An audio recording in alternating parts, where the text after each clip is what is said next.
आपण हा जो शेवग्याचा पाला होता आपण हा स्वच्छ धुवून घेतलेला होता त्या दिवशी आणि हा पूर्णपणे सुकलेला आहे. आता 2 दिवसात त्याला सुकू दिलं. बघा छान असं कुरकुरा आवाज येतो याचा आहे बघा.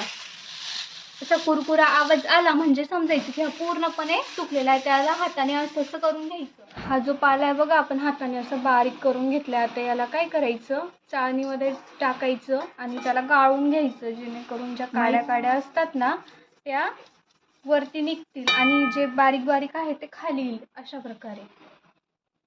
त्यानंतर हे जे बारीक बारीक निघतं याला आपल्याला मिक्सरमध्ये छान बारीक करून घ्यायचं की त्याची पावडर होईल असं. हे बघा आपण हाताने जो पाला बारीक करून घेतला होता ना तो आपण आता मिक्सरमध्ये काढून घेणार आहोत. तो बारीक केला तो चाळणीने गाळून घेतला आणि त्याला हे बघा अशी बारीक पावडर होते. याला चांगलं 2-3 वेळा जेवढं आपल्याला बारीक करता येईल ना तेवढं बारीक. मिक्सरमधून आपण पावडर काढलेली होती ना ती आता आपण पीठ गाळायच्या चाळणीने छान चाळून घेणार आहोत. अशी पावडर पडते त्याच्यामध्ये एकही काळी नाहीये.